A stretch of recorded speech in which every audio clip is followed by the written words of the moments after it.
In the year 1997, a young boy born in Baku, Azerbaijan, moved with his family to Northern Virginia, United States. Over 2 decades later, that same boy would become one of the most decorated immigrant officers in the entire force. Vagif Seyidov enlisted in the army in 2007. Later, in 2015, he commissioned as a quartermaster officer after earning his degree from Middle Tennessee State University. Serving in various leadership roles, including with the 10th Special Forces Group, Captain Seyidov completed multiple deployments, including Operation Iraqi Freedom and Operation Enduring Freedom in Afghanistan. His service has been recognized with numerous awards, including the Bronze Star Medal and the Purple Heart. Luckily, during his latest visit to Azerbaijan, we here at Baku TV had the honor of speaking with Captain Vagif Seyidov himself.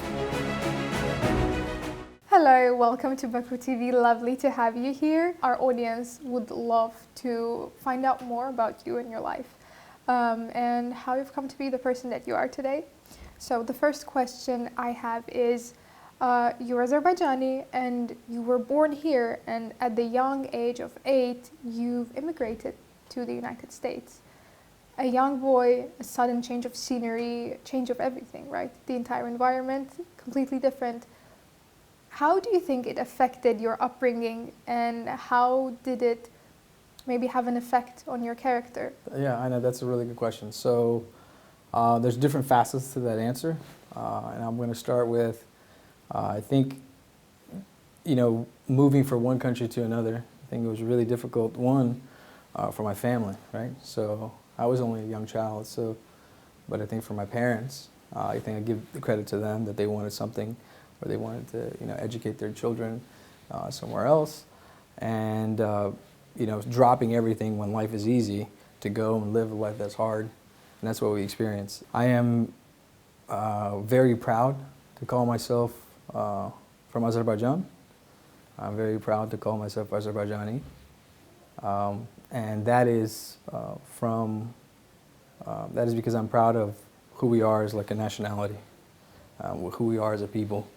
And that has been instilled in my parents, and they've instilled that in us, our respect for one another, our respect for our elders. So I think that all that being instilled in me at a young age, and then transferring that and then seeing my parents go through such hard times, taught me work ethic, and then taught me with all those things that I have. I think it helped me, actually. It gave me a superpower, I think, that others just didn't have. So, but I think it's all from here. It's all from Baku. So does that mean your family maintained that Azerbaijani folklore, the Azerbaijani culture? Did you maybe eat and prepare Azerbaijani cuisine, or did you celebrate Nowruz? Did you maintain that Azerbaijani spirit in you? Because it definitely sounds like you did, and I'm just wondering, how does one manage? Our family, I think every family in Azerbaijan is a culinary family. I think that is something that we're very proud of, and that's something that we share with the world. I mean, the dinners that we have in America with, when we open our tables, and the hospitality, and that's the Azerbaijani hospitality that we show, is something that is unlike any other that I've seen around the world. I've been to many, many countries. So I think, yes, to start with our family, with Nowruz, we always have the semani, we always have the eggs, we have bakhlava, shakar bara. We don't jump over the fire there, but I remember doing it here. And again, I think we're a very tight-knit family. It goes back not only to my parents, but my aunts, my uncles, my cousins. We're a very tight-knit family. I think the credit goes to them to make sure that we continuously talk about the importance of keeping our culture and keeping our heritage, as beautiful as it is. We voice that to everyone. So, and we understand that being from Azerbaijan, being in other countries, we are the face in other countries for an Azerbaijani citizen. I think it's very important that when people meet us, now they know where Baku is. Now they know, the land of fire. Now they know the hospitality. Now they know the warmth of Azerbaijan, and it's our responsibility. So my parents, my father, My mother instilled that in us. It's very important. Did that. You were a young man in the US, right? And you had so many opportunities, so many career paths to choose from, but somehow you went down the hardest. You went down the most complicated one. You chose to serve in the military. How did you come to that decision? How do you just decide one day that you are gonna serve the country? I was I was young. I was 18 years old. And during that time, Iraq was going on. I had my,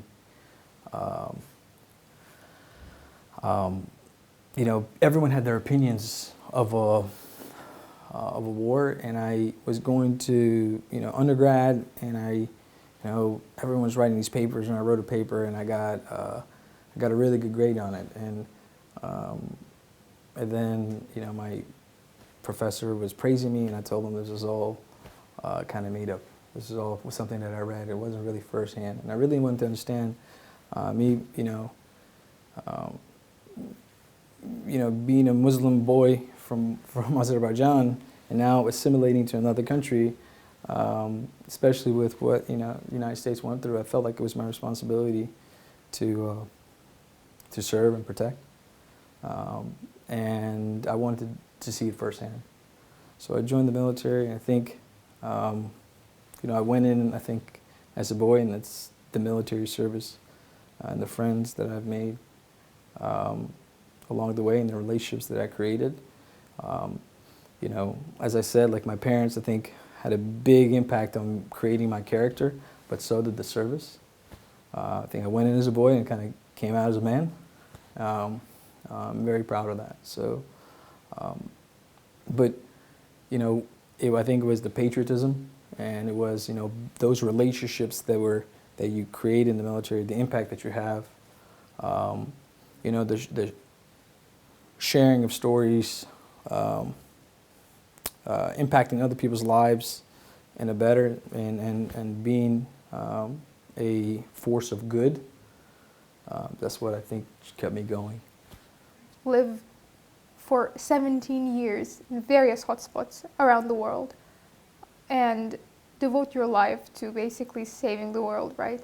How do you come down from that? How do you assimilate back to just normal civilian life? Well, I thought I was going to be in the service forever. That was the plan. I thought I wanted to be a battalion commander or general officer. I came in as a soldier, just a regular, non-commissioned soldier. Then I commissioned. I had the privilege. And I think, again, it goes back to my Azeri work ethic, my family's work ethic that instilled in me hard work and dedication and resilience that then, and because of those things, as a consequence of my actions, it was found that I was eligible for promotion really quickly. And I had opportunities that came about that become a commissioned officer in the Army. And that kind of progressed. So I had an opportunity to deploy to Iraq to see it firsthand. I deployed to Afghanistan. I deployed to Syria. And I saw the impact. And then, I've been very fortunate with, again, being,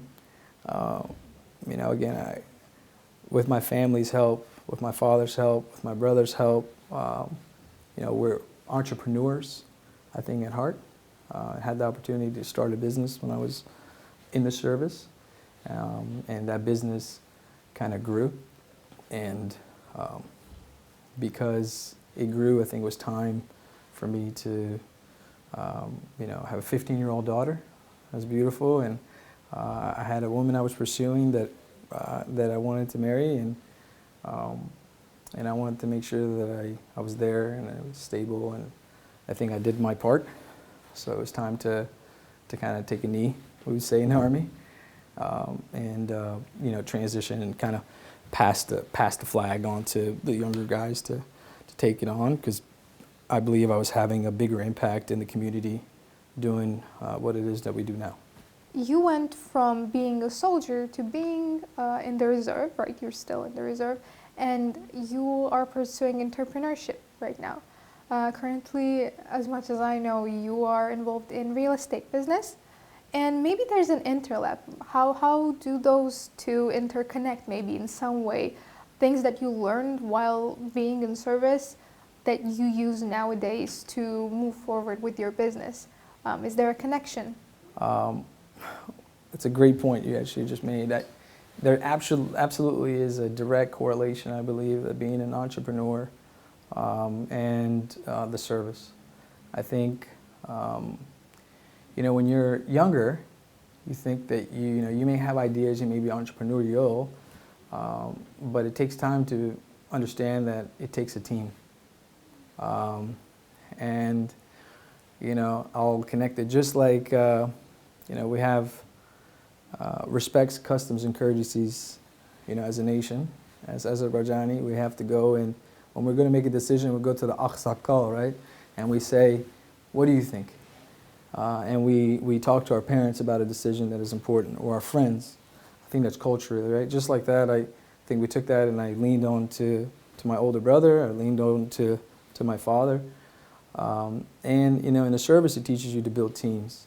So you, as an Army officer, I was in charge of having equipment that the Army believes that I need to accomplish my mission, and the men. So based on the men and the equipment, we are to achieve an effect. And no matter how good your equipment ever is, if your men are not loyal to you, and if your men don't,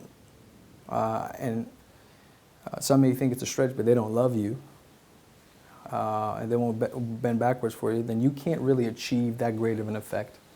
So I think what I learned is building teams, and building teams by instilling, caring, professional, and training hard, and giving back to your people is very important. So I think, taking that from the service where we train hard and you sharpen, your toolbox, right? You sharpen everyone. They say, iron sharpens iron. So as we sharpen one another in the service, we then do that in the public sector.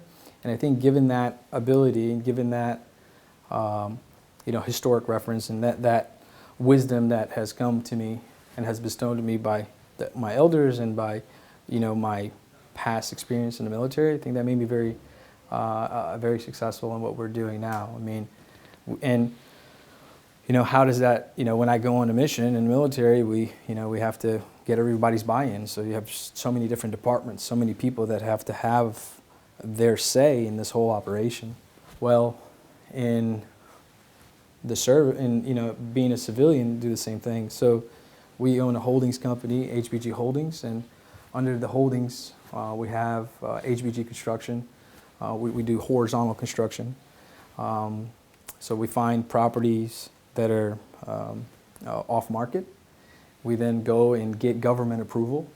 So now I have to go find land, talk to people.